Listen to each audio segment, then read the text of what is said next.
se lancer ou pas? Ouais. On met les sons partout. Ouais.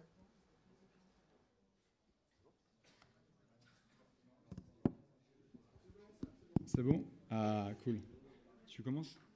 Oui, bah écoutez, bonsoir à toutes et bonsoir à tous. On va débuter cette conférence dont on a le privilège d'animer un petit peu le format avec Guillaume ce soir. On est très très content de vous proposer l'intervention de Philippe Zawati qui sera en direct de la Climate Week, qui est en direct de la Climate Week à New York. Ah, il est à Montréal.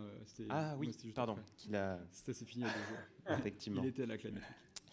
On se présente rapidement vas-y.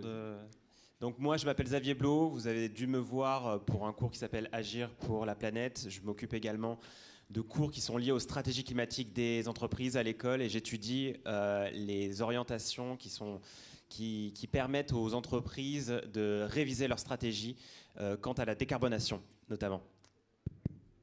Et moi je m'appelle Guillaume Coqueret, je suis prof en finance. Et entre autres, pour le sujet qui nous intéresse aujourd'hui, je donne un cours électif de finance verte. Donc pour ceux qui ne sont pas en première année, en deuxième, troisième année, si cela vous intéresse, vous pouvez le prendre. C'est un cours plutôt technique. Mais donc si vous êtes intéressé, n'hésitez pas. On commence. Philippe, vous nous entendez?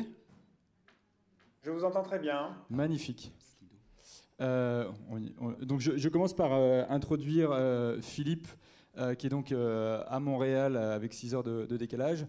Donc c'est vraiment un invité de choix. Je suis très fier et heureux qu'il soit avec nous ce soir. Philippe a une assez longue et belle carrière. Il a commencé par faire une école d'ingénieur, puis a entamé, surtout Philippe, n'hésitez pas à me corriger si je dis des âneries, mais il a entamé une carrière assez classique en finance dans de nombreuses institutions comme Allianz, la Banque Postale, la Caisse des dépôts, et j'en passe. Et il a aussi exercé plein de types de métiers. Il a fait de l'analyse très quantitative parce qu'il était ingénieur, statisticien. Mais plus tard, il a aussi fait du marketing et de la communication. Donc il a de nombreuses cordes à son arc. Et c'est à la fin 2013 et début 2014 que sa carrière va prendre un tout autre élan, puisqu'il décide, un peu avant tout le monde en quelque sorte, de créer un fonds qu'il dirige encore, qui s'appelle Mirova, et dont le but est de proposer à des investisseurs des investissements qui ne soient pas uniquement dirigés vers le rendement pur, mais qui prennent en compte l'impact environnemental et social. Donc ça, c'était en 2014. Aujourd'hui, ça paraît évident, mais en 2014, c'était assez visionnaire. Et donc le fonds, puisqu'il a tout vu avant tout le monde, a augmenté fortement. Et aujourd'hui, il gère à peu près 30 milliards, ce qui pour un fonds vert est très très très important. Alors Philippe aussi, je ne sais pas si c'est à ses heures perdues, et je ne sais pas comment il fait parce qu'il en écrit beaucoup, mais il est écrivain, donc il écrit et publie beaucoup de livres. Il a été très généreux envers nous, il nous en a envoyé quelques dizaines. Donc si certains d'entre vous sont intéressés, on a 2 ouvrages qui sont ces 2 derniers ouvrages.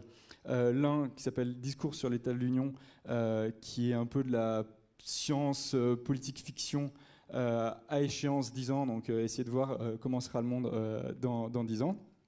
Et l'autre, qui est assez pertinent vu l'actualité, qui s'appelle, c'est un dialogue avec un philosophe, qui s'appelle La finance face aux limites planétaires. Et donc je suppose qu'il nous en parlera. Mais malheureusement, c'est un thème qui est d'actualité parce que on dépasse de plus en plus tôt les limites de la planète. Alors, la conférence va durer à peu près 1 heure. Elle va se découper en 3 morceaux de 20 minutes environ. On va commencer par laisser Philippe se présenter et parler du thème de la soirée. ou de midi pour lui. Puis avec Xavier, on fera quelques échanges avec lui. On a quelques questions qu'on souhaiterait lui poser, pareil, pendant une petite vingtaine de minutes. Et enfin, en dernier, le dernier tronçon, ce sera pour vous, les étudiants, les élèves de l'EM, si vous avez des questions à lui poser par rapport à l'actualité, à ce qu'il fait, à ce que peuvent être des carrières chez Mirova, et comment y parvenir. Donc voilà. Je laisse le floor. Alors, si vous voulez poser des questions, on a en test, vous avez déjà dû utiliser le service Slido, où vous pouvez juste scanner le QR code pour poser des questions. On centralise les questions pour que ce soit plus simple et elles vont apparaître nous normalement sur la tablette. Si jamais il y a un problème technique, ce qui arrive toujours, on passera le micro dans les rangs et puis Philippe pourra vous répondre. Je suis bon ? Ok, cool. Donc, sans plus attendre, je laisse la parole à Philippe en direct live de Montréal. Merci beaucoup, Philippe. Merci beaucoup. Merci beaucoup. D'abord, merci. D'abord, merci de l'invitation. C'est vraiment un grand plaisir pour moi de faire cette leçon inaugurale là, dans cet établissement prestigieux qui est l'UM Lyon. Bravo aussi pour avoir choisi cette thématique, non seulement de la finance durable, mais ce titre de la présentation qui est sur la question de la justice sociale et environnementale. Je trouve que c'est vraiment un thème clé parce que ça nous permet d'aller un cran plus loin, de ne pas seulement parler de comment on investit et quelles sont les bonnes solutions pour décarboner, parce qu'on entend beaucoup cette question de la décarbonation, mais aller un cran plus loin et se dire qu'aujourd'hui, c'est effectivement une question non seulement économique, mais une question de justice sociale et de justice environnementale. Je pense aussi que c'est extrêmement important que les dirigeants du monde économique et du monde financier passent plus de temps à venir s'exprimer et à dialoguer avec des étudiants. Je crois que, moi, je le fais de façon très régulière. Je l'ai fait à Paris, à l'ESCP, à Sciences Po. Je l'ai fait à Columbia, la semaine dernière à New York pendant la Climate Week. Et je serai à l'Université McGill dans quelques heures. Je trouve que c'est essentiel d'avoir ce dialogue et aussi de sentir que on a des contradictions et d'entendre, et je pense que c'est des questions que j'anticipe déjà que vous me poserez tout à l'heure, d'aller au bout de ces contradictions. On est des acteurs du monde économique et financier et donc on fait des compromis, on fait des choix. On essaye de choisir une voie qui est celle de changer l'économie et la finance en restant à l'intérieur, sans l'attaquer de l'extérieur. Mais c'est extrêmement important de pouvoir dialoguer avec ce que pensent les nouvelles générations, la jeunesse, les étudiants, y compris avec ce qu'ils peuvent apporter de questionnement et puis d'innovation et de vision de l'avenir. Je me suis demandé un petit peu par quoi commencer, qu'est-ce qui pourrait être un peu une source d'inspiration pour des étudiants qui démarrent une année, alors soit leur scolarité, soit une nouvelle année dans une école de commerce.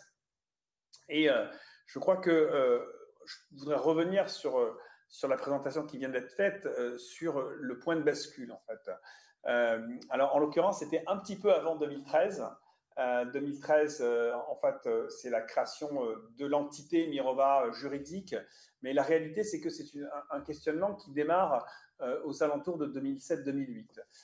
Il se trouve que j'ai été effectivement un cadre dans l'industrie financière pendant les 20 premières années de ma carrière, avec différentes responsabilités en France, à l'étranger, sur du marketing, sur de la technique, sur de l'investissement. Et en fait, en 2007, je rejoins une grande banque française qui est Natixis pour prendre un premier poste vraiment de direction générale. Je suis le numéro 2 de l'asset management de Natixis à ce moment-là. Et il se trouve que c'est un moment que vous connaissez, que vous avez étudié, qui est un moment extrêmement charnière. qui est le moment de la crise financière de 2007-2008. On a fêté d'ailleurs, on a célébré, il y a eu un anniversaire il y a pas très longtemps, il y a quelques jours seulement, du 15e anniversaire de la chute de Lehman Brothers. C'était en septembre 2008. Donc, ça fait 15 ans aujourd'hui qu'on a eu ce grand bouleversement, cette grande crise. Et ça a été pour moi un moment clé, je dirais, à la fois de ma carrière, mais de ma vie plus généralement, par cette prise de conscience qu'on pouvait essayer de reconnecter ses convictions profondes, ses valeurs, avec ce qu'on fait dans son métier.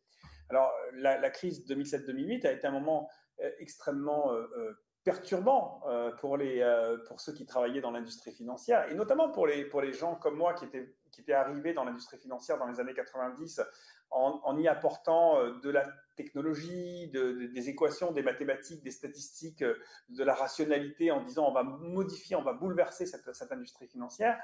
Et donc c'est très perturbant parce que d'un côté on se rend compte que eh bien, on va plutôt dans le mur, c'est-à-dire que tout ce qu'on a développé aboutit à une finance extrêmement opaque, extrêmement complexe, déconnectée de la réalité. Puis c'est très perturbant aussi par le retour que l'on a. Il faut se souvenir, en 2007-2008, vous savez, à dire qu'on est un financier, c'est presque pire que dire qu'on est un marchand d'armes. Donc on est accusé, à juste titre, d'avoir été le point de déclenchement, la source d'une grande crise économique et sociale mondiale. Et donc, c'est le début d'une réflexion à la fois professionnelle et personnelle pour moi, qui se traduit par l'écriture, comme ça vient d'être dit, parce que c'est comme ça que je fonctionne, c'est-à-dire que j'aime bien mettre noir sur blanc, en quelque sorte, mes réflexions, ça les cristallise. Et ça m'aide aussi à aller de l'avant. Et donc, il se trouve que j'ai à ce moment-là écrit 2 livres, l'un qui était une histoire de l'investissement responsable, donc essayer de savoir finalement qu'est-ce que c'est que cette idée d'investir en prenant en compte des impacts environnementaux et sociaux, en s'intéressant à l'intérêt général. Et donc ça, c'est une histoire qui remonte à longtemps, qui remonte au XVIIe siècle, où les Quakers aux États-Unis ont commencé donc une communauté religieuse américaine qui a commencé à dire maintenant on ne veut plus investir dans les 2 industries qui étaient les plus rentables de leur temps, qui étaient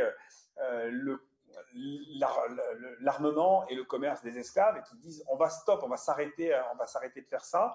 Et donc je me suis dit comment est-ce qu'on peut aujourd'hui aller un cran plus loin et poursuivre cette histoire de l'investissement responsable, qui a eu beaucoup d'autres étapes par la suite sur l'apartheid en Afrique, la crise sociale des années 70-80, l'emploi, etc., les relations nord-sud. Et donc aujourd'hui, évidemment, l'environnement était l'étape suivante, la nouvelle frontière de ces sujets d'investissement responsable. Et puis, il se trouve que j'en ai aussi profité pour écrire mon premier roman, et donc ça a été aussi un changement important dans ma vie parce que c'est quelque chose que je rêvais de faire depuis longtemps, et j'ai écrit l'histoire d'un trader de Lehman Brothers qui se retrouve effectivement un matin avec son carton dans les mains après avoir été viré de la banque, et qui essaye d'inventer quelle va être sa nouvelle vie. Voilà. Donc pour vous dire qu'il y a il y a des moments charnières, il y a des moments où effectivement on essaie de se dire comment est-ce qu'on va faire les choses autrement. Alors, ok, ceci étant dit, qu'est-ce que ça veut dire faire de la finance durable? Donc c'était un peu la question. Qu'est-ce que ça veut dire faire son métier de financier, mais de façon différente? Alors, la finance, elle est évidemment un élément clé.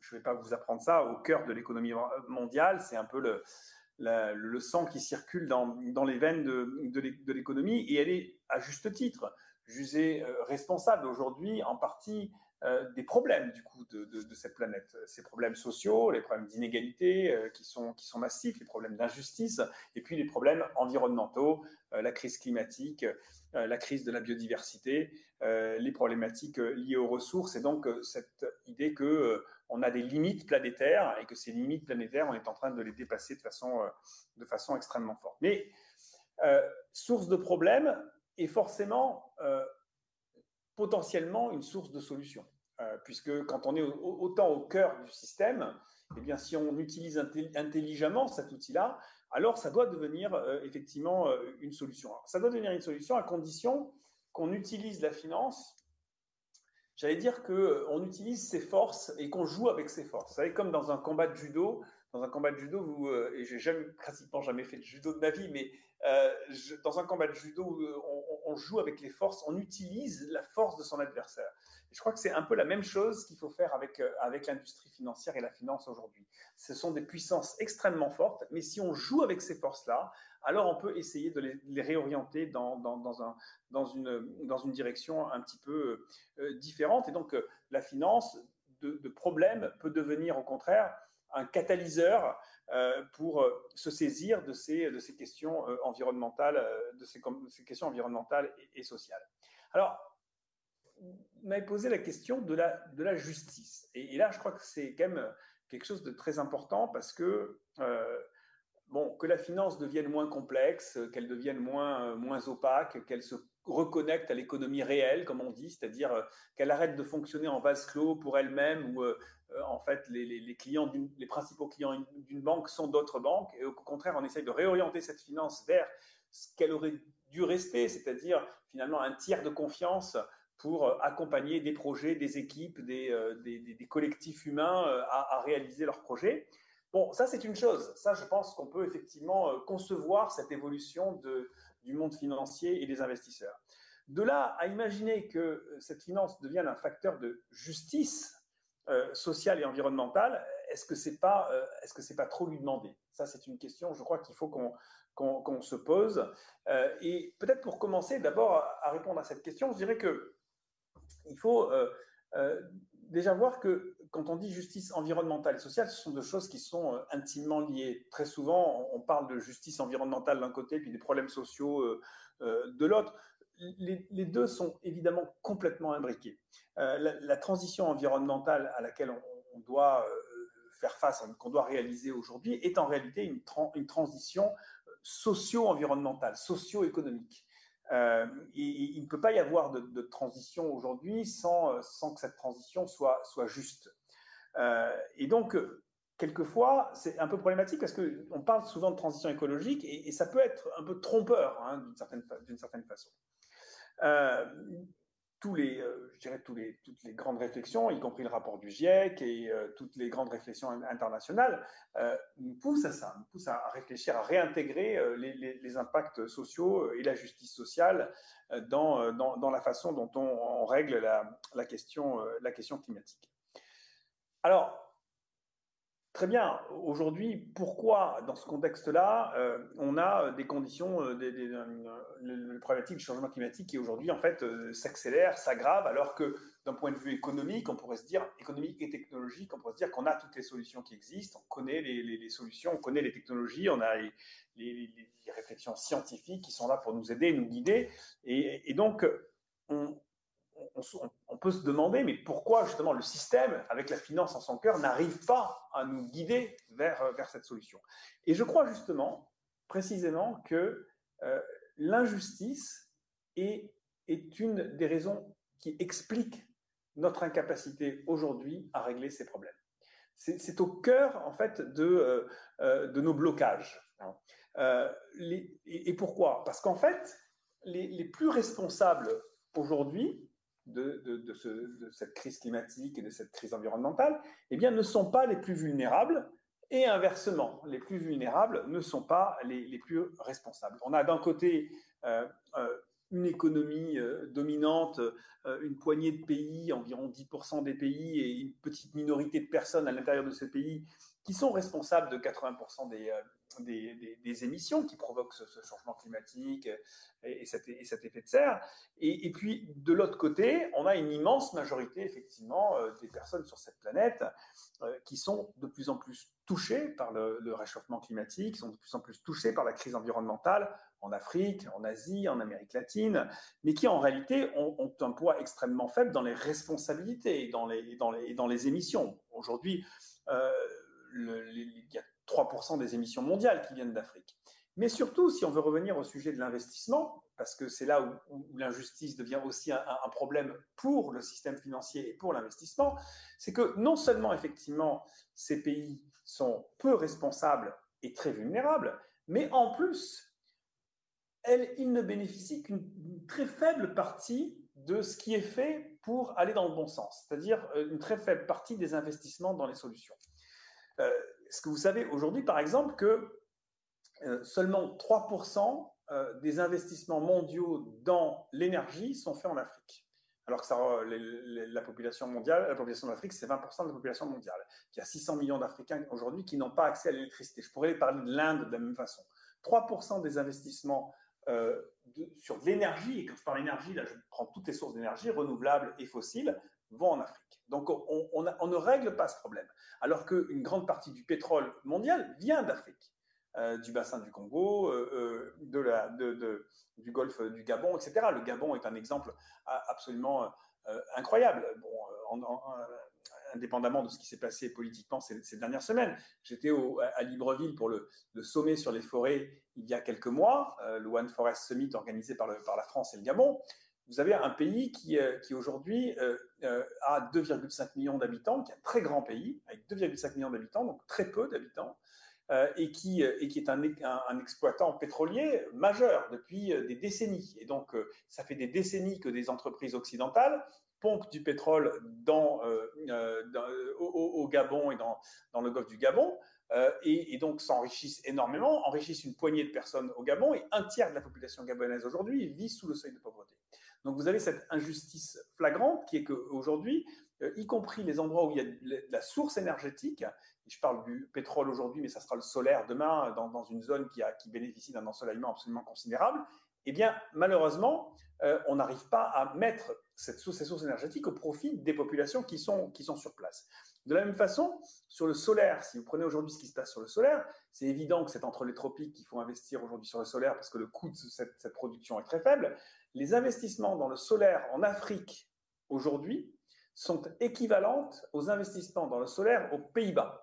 Je pense que vous connaissez très bien le Pays-Bas comme un lieu d'ensoleillement massif, mais vous voyez, il y a quand même un petit problème, quoi. Et ça, c'est un problème pour la finance. C'est parce que la finance considère les pays émergents aujourd'hui et ces pays-là, et ces zones-là, comme des zones risquées dans lesquelles on ne veut pas investir. Et donc tous les grands fonds de pension occidentaux, les grandes compagnies d'assurance occidentales disent partout qu'elles veulent investir dans la transition énergétique, le font, mais le font sur des technologies matures dans les pays en développement, c'est-à-dire en prenant relativement peu de risques. Voilà, alors peut-être juste je vous parle beaucoup des pays émergents parce que je pense que c'est un des éléments clés. Vous savez, je crois que la finance a là pour rôle de réallouer du capital là où c'est utile. C'est comme ça qu'on a conçu Mirova depuis son démarrage il y a 10 ans, en se disant on va réallouer du capital de l'économie carbonée vers l'économie verte et l'économie décarbonée. Et aujourd'hui, on pense qu'il faut aussi massivement réallouer du capital des pays développés vers les pays émergents. C'est pour ça qu'on a développer une équipe anaérobie de 25 personnes qui fait du financement dans le solaire, que l'on fait ça en Asie, que l'on fait ça en Amérique latine aussi, avec des équipes à Lima qui travaillent sur des projets d'agroécologie, d'agroforesterie, parce que je crois que c'est là que les enjeux essentiels pour demain se posent. Et là, aujourd'hui, cette injustice, elle est d'autant plus forte que malheureusement, quelquefois, elle se drape dans des explications soi-disant rationnelles. Et là, je vais faire une petite digression un peu plus politique, mais parce que je pense qu'aujourd'hui, on est dans une problématique non seulement économique, mais politique et géopolitique.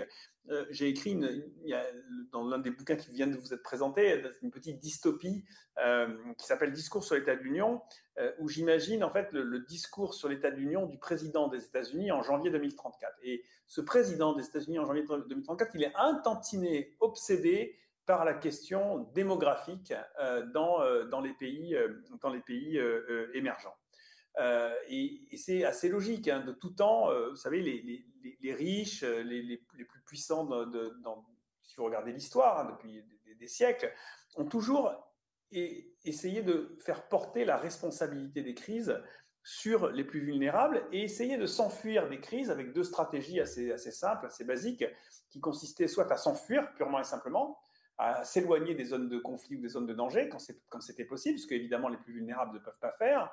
Et la deuxième stratégie, c'est de fabriquer des murs, de fabriquer des châteaux forts pour s'éloigner des autres et faire supporter les crises, et puis la responsabilité des crises sur les plus vulnérables. Donc la fuite et les châteaux forts, aujourd'hui, ces deux stratégies peuvent paraître un peu ridicules, inutiles face au changement climatique. On peut malheureusement s'enfuir de nulle part. On le voit bien, hein, y compris les zones des pays développés sont aujourd'hui sensibles aux conséquences du changement climatique. On a vu avec les feux au Canada, où je suis actuellement à Montréal, et à beaucoup d'autres endroits. Et puis fuir, quelques-uns rêvent de fuir sur Mars, mais enfin c'est pas très pertinent.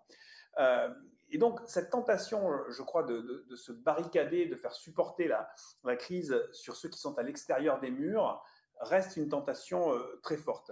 Et les propos que j'ai mis dans la bouche de ce président américain en 2034, malheureusement, on les a entendus de la bouche d'un ancien président français il y a quelques jours seulement.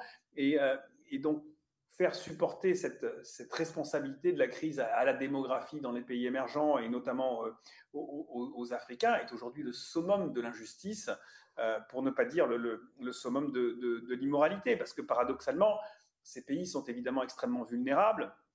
Ils sont déclenchés par la conséquence d'actions de gens qui vivent à des milliers de kilomètres d'eux. Et donc voilà, je crois que s'il faut le répéter encore, c'est le niveau c'est notre système économique, c'est le niveau de nos richesses matérielles, de notre fonctionnement, de notre consommation de ressources qui est aujourd'hui la clé du problème. Et la dépendance à nos énergies fossiles notamment, qui est la clé de la problématique.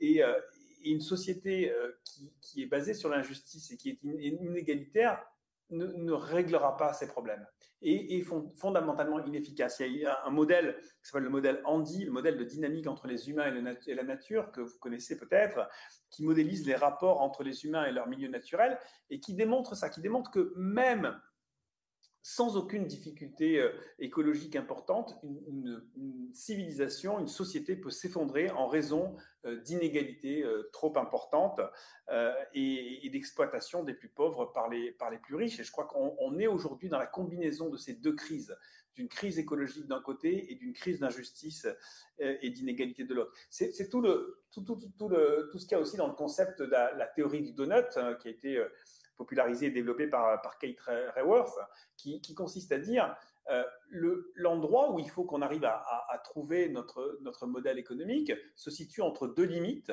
Une première limite qui est, il faut apporter des réponses et des solutions aux besoins minimums, aux besoins, je dirais, sociaux élémentaires de tous les êtres humains sur la planète. Et en même temps, il y a une deuxième limite, qui est une limite plus large, qui est celle des limites planétaires que l'on ne peut pas et que l'on ne doit pas dépasser. Or, aujourd'hui, on a dépassé 6 des 9 limites planétaires, on le sait. Et donc, on doit construire un modèle économique qui doit être entre ces deux limites, dans ce donut qu'a imaginé Kate Raworth. Voilà un peu ce que je voulais vous dire. Aujourd'hui, on est à un moment où la finance, je crois, peut jouer un rôle majeur. On doit changer de modèle, changer de logiciel, changer de façon un peu systémique. Et la finance, qu'est-ce qu'elle fait? Elle peut apporter du capital pour régler ces solutions. Alors le problème qui se pose, c'est que malheureusement, la finance, elle aime bien rêver à des chimères quelquefois, et que je crois à la technologie. Nous investissons chez Mirova dans la technologie, beaucoup dans les énergies renouvelables, dans l'hydrogène, dans les batteries, dans les nouvelles sources de mobilité, y compris dans des nouveaux fuels pour l'aviation, pour que demain on ait une aviation éventuellement plus propre. Donc on y croit, on investit là-dedans. Mais je crois qu'il faut faire attention quand même à ce leurre, à ces chimères qui consistent à penser que la technologie, elle seule, va nous sauver. On doit accompagner cette révolution technologique par une révolution sociétale, sociale, comportementale, qui est au cœur de ce dont on discute aujourd'hui, qui est la question des injustices. Et je crois que d'ailleurs, on devrait aujourd'hui évaluer les innovations en fonction de ça. Il y a des innovations qui visent à transformer le mode de production et de consommation. Puis il y a des innovations qui visent exclusivement à poursuivre le business as usual. Je pense typiquement à ce qu'on appelle la direct air capture, c'est-à-dire aller capturer directement du CO2 dans l'air. Quel est l'objectif de ça? C'est simplement continuer le business as usual et aller capter du CO2. Je crois que ces innovations-là sont particulièrement dangereuses. Voilà, je vais peut-être m'arrêter là parce que je veux pas, je veux garder un petit peu de billes et de munitions pour répondre à vos questions et à celles des étudiants. Mais voilà, je crois que cette question de la justice était, je crois, la bonne question à poser aujourd'hui. Merci beaucoup, Philippe. Merci beaucoup, Philippe. Merci effectivement de ce panorama que vous avez dressé et la mise en perspective qui était, je pense, extrêmement intéressante et utile pour nos étudiants. On va prendre maintenant, peut-être, on va se concentrer sur certains éléments, soit liés à l'actualité, soit au volet plus solution opérationnelle, comment on peut agir un petit peu à différents niveaux sur ces sujets-là. Peut-être par rapport à tous les thèmes que vous avez illustrés ce soir, est-ce que déjà vous pourriez donner une mise à jour presque de ce que vous avez vu, que ce soit au niveau solution, discussion, lors de la Climate Week, qui est donc une semaine ou à peu près 10 jours, qui a lieu, je crois, depuis 2009, qui rassemble un certain nombre d'acteurs de la société civile, entreprises, en parallèle de l'Assemblée générale des Nations Unies, donc en septembre. Donc voilà, est-ce que par rapport à cette perspective que vous avez donnée, il y a des éléments qui vous ont paru, des éléments saillants, qui vous ont paru utiles d'illustrer sur ce qui est en train de se passer aujourd'hui?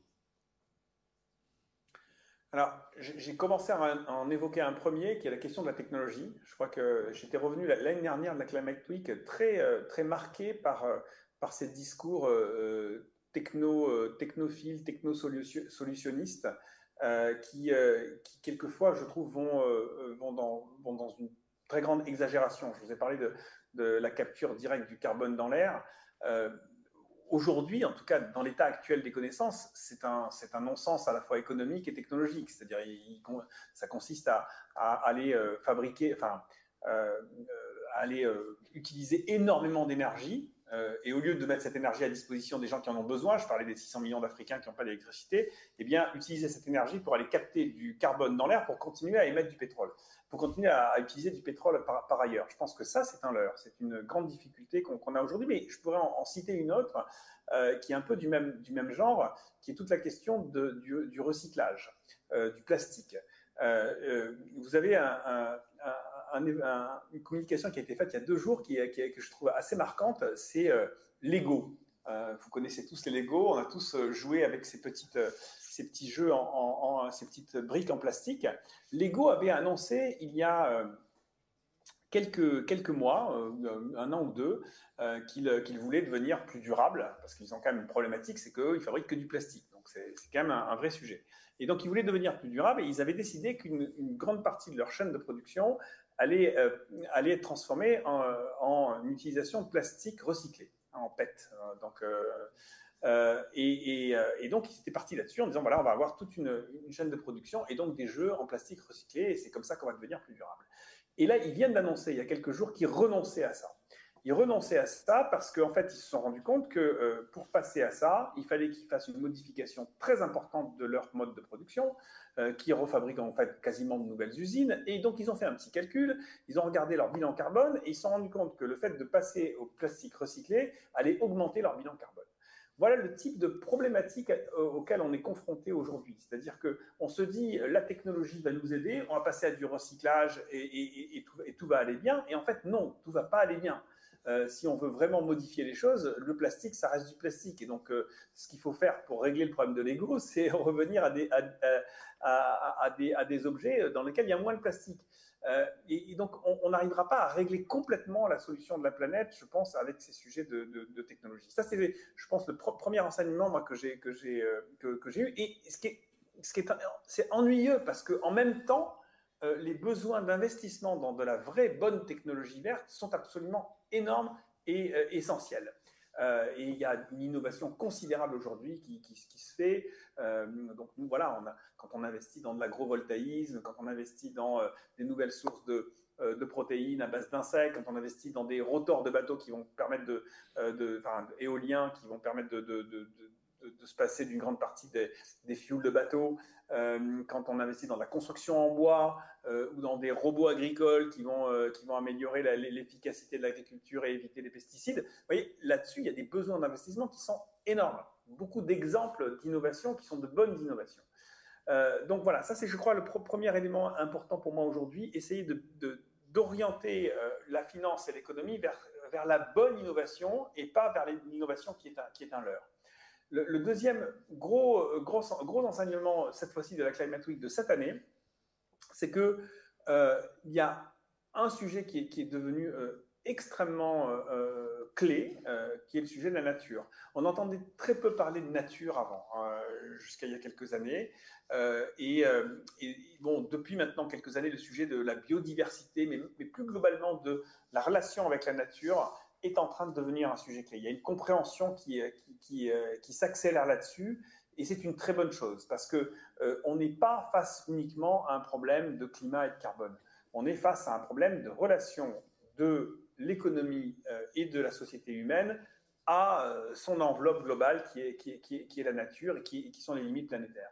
Et ça implique des solutions qui sont différentes. Et donc, on a beaucoup parlé de nature à New York, à la fois à travers la compréhension donc, des enjeux, c'est-à-dire la compréhension des impacts et de la dépendance des entreprises à la nature, avec notamment le lancement d'une initiative très importante qui s'appelle la TNFD, la Task Force for Natural Financial Disclosures, qui consiste à définir, un peu comme on l'a fait sur le climat et le carbone ces dernières années, mais qui consiste à définir la façon dont les entreprises vont devoir faire leur reporting sur les sujets de la nature. Et évidemment, on pense d'abord aux impacts négatifs que les entreprises ont sur la nature, mais la question de la dépendance à la nature est aussi devenue un sujet clé, et ça, les entreprises commencent à le comprendre bien. C'est-à-dire quand on est une entreprise de l'agroalimentaire, du textile, de la cosmétique, mais aussi de la tech. Quand on est dans la tech, on a besoin de minerais, de métaux, et donc ça, c'est des choses qu'on va chercher dans la nature, dans l'environnement. Et donc, on est dépendant de ça, et mesurer ces dépendances va devenir de plus en plus clé, et ensuite, évidemment, ça veut dire les réduire ensuite, ces dépendances, et potentiellement les corriger en faisant de l'économie régénérative. Donc on parle beaucoup aujourd'hui, même si c'est très controversé, mais on parle beaucoup de crédit carbone, de crédit biodiversité. Et donc ça, c'est aussi des sujets qui sont en train de rentrer dans le scope de la finance durable. Et ça, c'est un changement important qu'on a vu cette année. Merci beaucoup, Philippe. Alors, je me permets une question un peu personnelle. Étant prof de finance et en partie de finance verte, de finance responsable, il m'arrive d'avoir des élèves, heureusement c'est une minorité, mais qui me disent que soit la finance responsable, c'est deux termes antinomiques, donc ça ne peut pas exister, c'est du pipeau, ou pire encore que c'est que du greenwashing.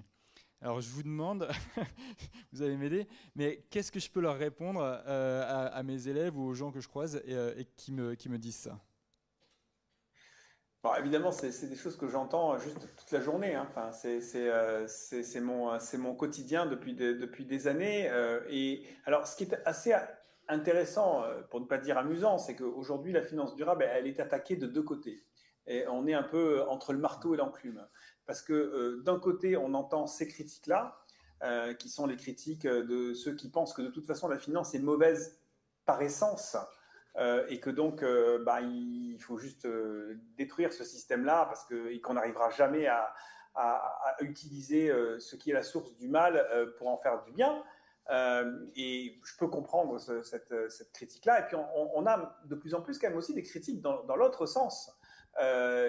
Notamment aux États-Unis aujourd'hui, qui accusent la finance d'être une finance woke, c'est-à-dire en gros d'extrême gauche, et donc la finance durable serait en fait le mal absolu parce que ce serait là pour détruire l'économie. Et donc on est aujourd'hui entre ces deux critiques-là.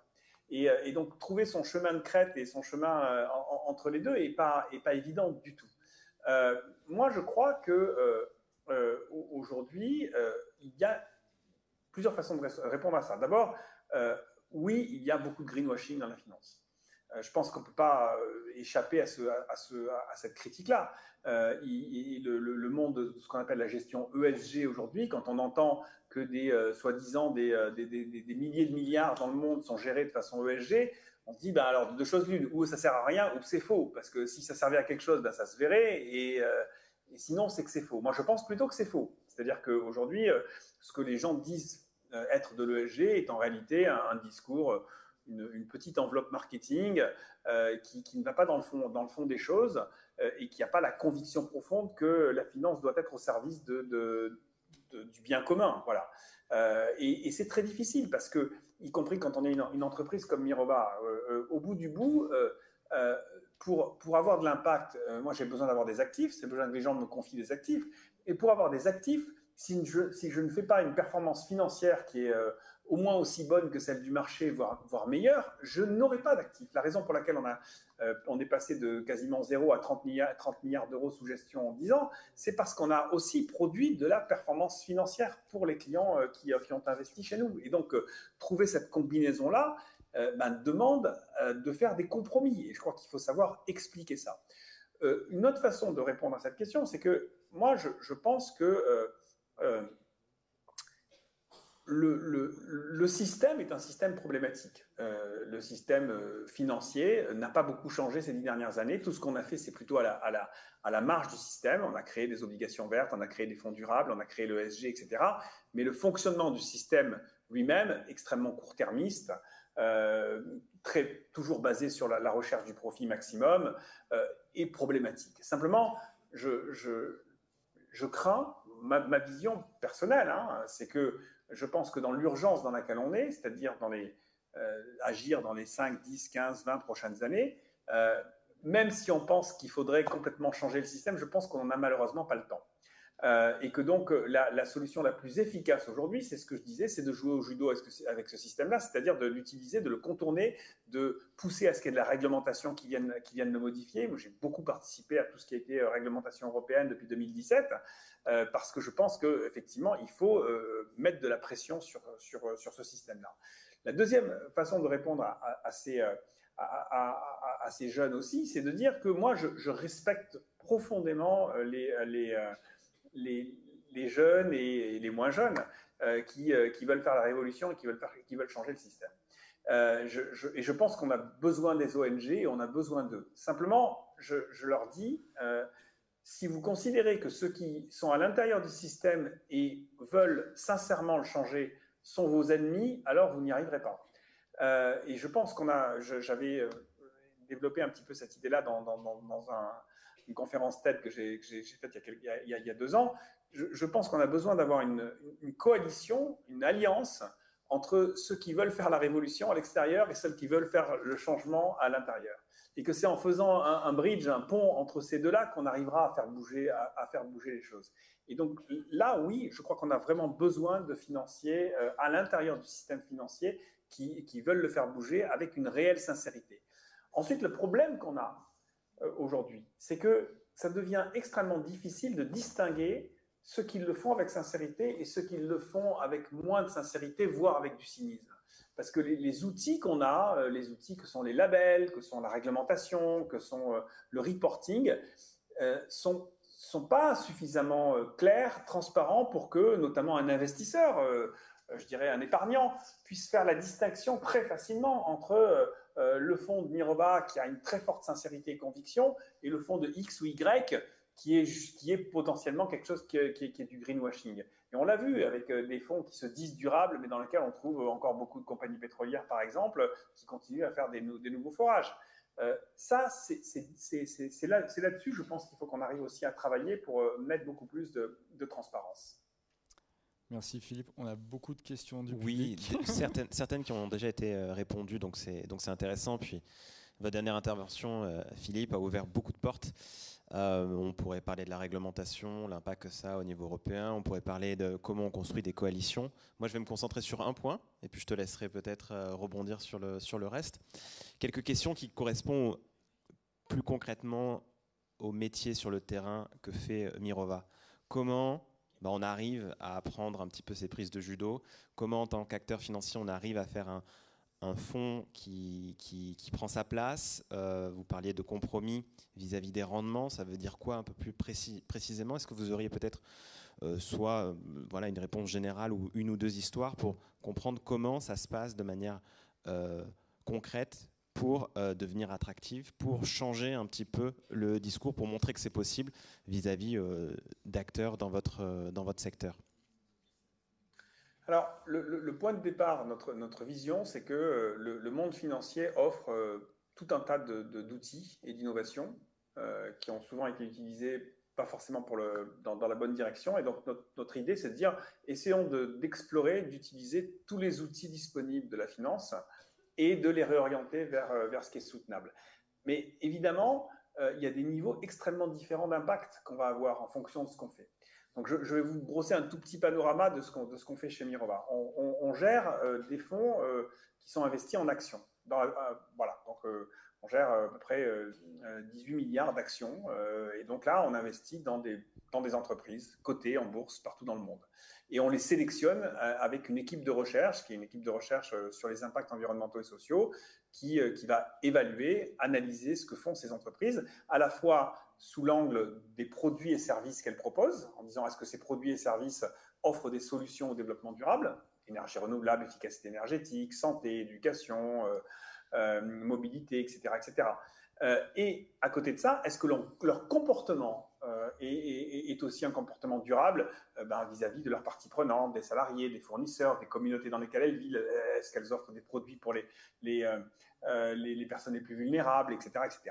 Et donc, on analyse les entreprises sous ces deux axes et on choisit une partie des entreprises. Aujourd'hui, pour vous donner une idée, on va être concentré, on va investir dans quelque chose qui est autour de 30% des entreprises dans le monde. C'est-à-dire qu'en gros, on va choisir un tiers des entreprises qu'on considère comme étant non pas durables encore, mais les plus orientées, les plus durables. Et puis, on va éliminer 2 tiers des entreprises. Mais évidemment, quand on regarde, y compris ce tiers des entreprises qu'on dit comme étant les plus durables, si vous prenez la liste, je suis certain que beaucoup de gens vont nous questionner et nous dire mais vraiment, tu penses vraiment que cette entreprise-là est durable? Elle a fait ceci et ceci et ceci. Parce que, évidemment, aujourd'hui, on n'a pas d'entreprises qui sont purement en ligne avec les limites planétaires. Ça n'existe quasiment pas. Enfin, il y a quelques peut-être pure players dans le domaine de l'agroécologie ou des énergies renouvelables. Et encore, elles ont aussi leurs problématiques. Si on pense énergie renouvelable, on pense métaux, et où est-ce qu'elles vont chercher leurs métaux, et qui fabrique leurs panneaux solaires, et ainsi de suite. Et donc, si vous creusez un tout petit peu, y compris les entreprises qui sont censées être les plus durables, ne le sont pas vraiment, parce qu'on est dans un système globalement qui n'est pas durable. Donc, voilà ce qu'on fait. Et donc, on essaye d'avoir cet impact-là, et donc aussi de donner ce message. Et ensuite, on fait de l'engagement avec ces entreprises, c'est-à-dire qu'on discute avec elles. Quand on a, par exemple, beaucoup travaillé, y compris avec le gouvernement français là récemment, enfin, en poussant une loi au niveau du Parlement, pour ce qu'on appelle le Say on Climate, c'est-à-dire obliger les entreprises à venir présenter devant leur assemblée générale de leurs actionnaires leur plan climat, ce que beaucoup d'entreprises ne font pas. Donc on veut obliger les entreprises à faire ça. Voilà, ça c'est sur la partie des actions cotées. Voilà ce qu'on peut faire, c'est-à-dire faire de la sélection et puis faire de l'engagement. Ensuite, on a le marché obligataire, où on est un acteur depuis une dizaine d'années d'un marché qui n'existait pas il y a 10 ans, mais qui s'est beaucoup développé, qui est ce qu'on appelle le marché des obligations vertes et durables, où là, on a des entreprises qui font des émissions obligataires et qui disent dans leurs émissions obligataires, qui font un fléchage et qui nous disent exactement à quoi va servir l'argent. Et donc, ça contribue à accentuer le financement, notamment des énergies renouvelables, mais aussi de logement social, de transport propre. Et ces obligations peuvent être émises par des entreprises, mais aussi par des collectivités locales, voire des États. Donc là, on a contribué en développant ce marché, non seulement à apporter de l'argent à ces projets, mais aussi, parce qu'on a été les premiers à croire à ce marché et à le structurer, on a aussi contribué à la création d'un marché.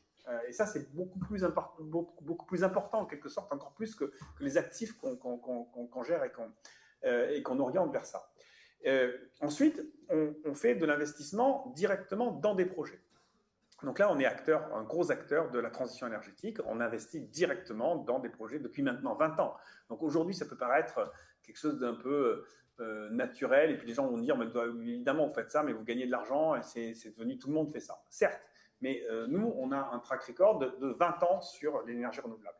Et progressivement, on a avancé dans les nouvelles technologies. On a été les premiers à faire de l'énergie renouvelable, puis les premiers à faire de l'hydrogène. Maintenant, on est les premiers à faire de l'énergie renouvelable, mais en Afrique, et ainsi de suite. C'est-à-dire essayer toujours de rester, comme on dit en anglais, ahead of the curve, c'est-à-dire d'être dans la nouvelle frontière, de pousser un cran plus loin ce que fait la finance durable. Puis à côté de ça, on est un investisseur dont je vous ai donné quelques exemples tout à l'heure dans ce qu'on appelle le private equity, c'est-à-dire que là, on a private equity à impact, c'est-à-dire qu'on sélectionne des nouvelles innovations, mais qui sont vraiment des solutions au développement durable. Puis on a développé, puis on est un gros acteur en France de l'économie sociale et solidaire. On est l'un des premiers investisseurs. C'est pas énorme, mais c'est environ quelques centaines de millions d'euros qui sont investis dans des entreprises qui emploient des handicapés, qui font du recyclage, qui font du logement social ou qui achètent des terres pour des jeunes agriculteurs, etc., etc. Donc ça aussi, ça fait partie des choses importantes. Et puis enfin, on a développé tout un volet sur l'agroécologie et ce qu'on appelle le capital naturel, où on investit dans la restauration de terres dégradées en Afrique, en Amérique latine, où on investit dans de la technologie de pêche durable, dans des pêcheries durables, où on investit dans de la reforestation. Et là, ce sont des investissements évidemment beaucoup plus complexes parce que c'est très difficile d'attirer du capital privé pour aller vers ça, parce que les gens considèrent ça comme trop risqué. Et là, on utilise des technologies, bon, je ne vais pas trop rentrer dans le détail technique, mais qu'on appelle de la blended finance, de la finance mixte, c'est-à-dire qui consiste à aller avoir du capital public, donc des investissements de pays, de gouvernements ou de banques d'investissement publiques, et qui vont venir dérisquer les projets pour pouvoir attirer du capital privé. Et ça nous permet d'aller investir dans des endroits où naturellement les investisseurs privés ne vont pas. Et donc vous voyez que c'est un spectre extrêmement large et qu'évidemment l'impact n'est pas le même quand on investit dans une grande entreprise dans un fonds action et quand on va restaurer une mangrove au Kenya sur notre fonds d'agroécologie. Mais je crois que c'est la cohérence de ce message global et le fait aussi de faire évoluer le marché lui-même qui fait qu'on a un impact. Tout le travail qu'on a fait avec les régulateurs, avec la Commission européenne, tout le travail qu'on a fait pour aussi développer des méthodologies de mesure de l'empreinte carbone, aujourd'hui de mesure de l'empreinte de la biodiversité, c'est aussi comme ça qu'on a un impact sur le marché. Merci Philippe. On a plusieurs questions de la part des investisseurs dans la salle qui se demandent à la fois s'il y a un risque lié aux investissements verts, c'est-à-dire est-ce qu'il y a un rendement moindre ou est-ce qu'il y a plus de risques, et donc ça c'est la partie financière, et surtout comment est-ce qu'on peut s'assurer qu'un fonds qui est étiqueté vert est bien vert? Alors sur la question de performance financière et soutenabilité, c'est une question complexe parce que elle dépend beaucoup des secteurs et des types d'investissements qu'on fait. Aujourd'hui, on a la chance d'avoir énormément d'innovations dans le domaine de l'environnement, dans le domaine des solutions au développement durable et à l'environnement. Voilà, j'étais à Boston la semaine dernière. Quand vous allez à Harvard ou à MIT ou dans les grandes universités américaines, mais c'est le cas en France, j'espère aussi à l'EM Lyon et ailleurs, l'entrepreneuriat aujourd'hui est très fortement orienté vers les solutions au développement durable. Et donc, si vous voulez faire des bons investissements, y compris rentables financièrement, et rester dans un spectre de soutenabilité, aujourd'hui, c'est tout à fait possible. Après, il y a des moments où les marchés ne reconnaissent pas ces questions-là et donc des moments conjoncturels qui sont complexes. Ce qui se passe depuis environ 1 an et demi maintenant, enfin depuis 2 ans maintenant, depuis le début de la guerre en Ukraine, depuis le début de l'année dernière, c'est un retournement des marchés qui est très défavorable à la finance verte. Si vous vouliez gagner beaucoup d'argent ces 2 dernières années, il fallait investir dans les armements et dans le pétrole. C'est ça qui a rapporté le plus d'argent. Est-ce que pour autant ça veut dire qu'il faut le faire est-ce que c'est pour autant ça veut dire que sur une période de 5 ans ou 10 ans, ce sont les investissements qui vont être les plus rentables? Je ne crois pas. On a eu en 2020 par exemple, nous, une année exceptionnelle en termes de performance parce que toutes les boîtes qui étaient dans l'environnement énergie renouvelable ont au contraire progressé de façon considérable parce qu'il y avait tout un discours pendant la période Covid sur la transformation de l'économie, etc. Et donc, il y a des moments conjoncturels qui sont plus ou moins difficiles. Et donc, investir de façon responsable, c'est pas investir à court terme. Ça, c'est une évidence. C'est avoir une vision patiente et une vision long terme de l'investissement. Sur comment est-ce qu'on reconnaît un fonds vert, c'est aussi une question difficile. La réglementation tente de nous y aider.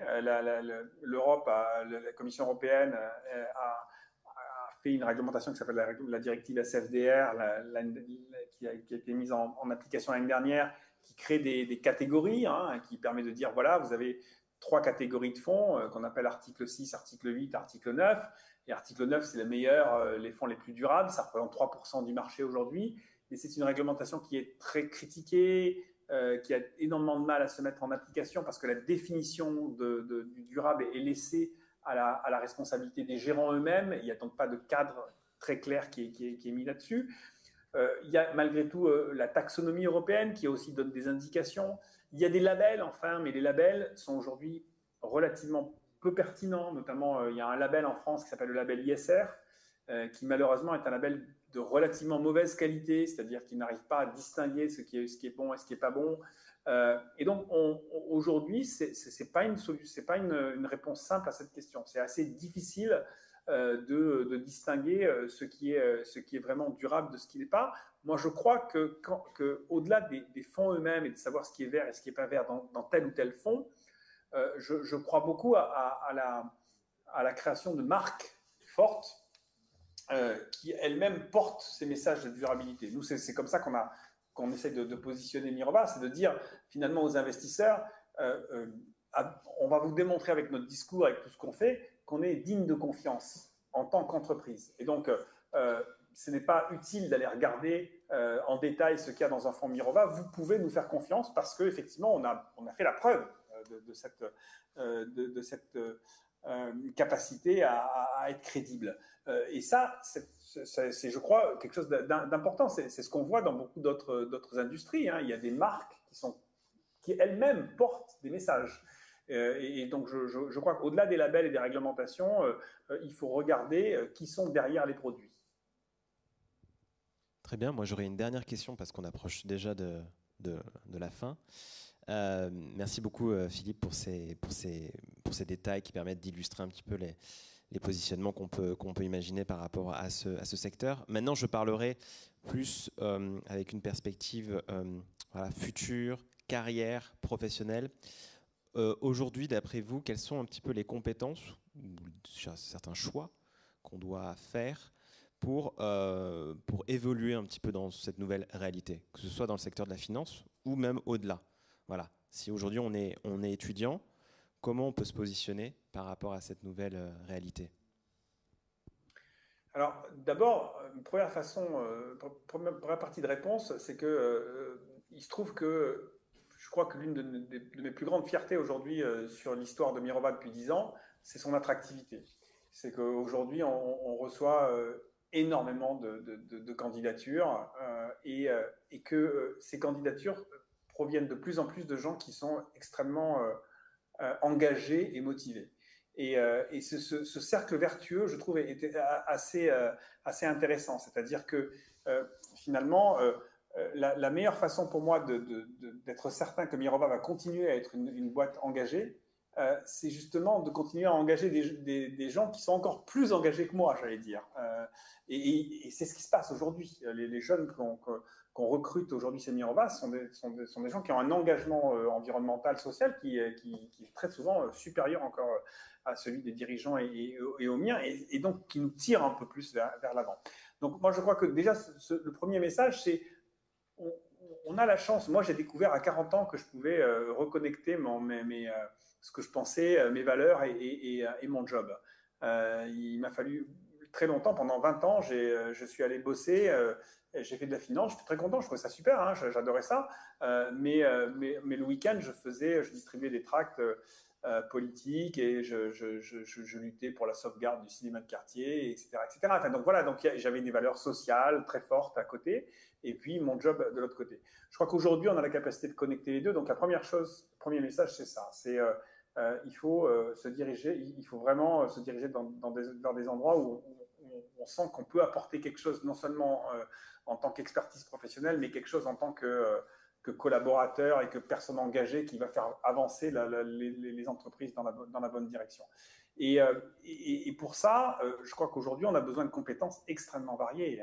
Ça, c'est la grande... Enfin, si je parle de la finance en particulier, quand on regarde ce qui se passait dans les années 80-90 avec des recrutements dans les salles de marché et dans les équipes de gestion extrêmement stéréotypés. Enfin, je veux dire, tout le monde se ressemblait. Vous avez l'image du trader, c'était que des clones en fait. On avait des clones de traders qui venaient tous plus ou moins des mêmes écoles, avec la même formation, avec la même idéologie derrière.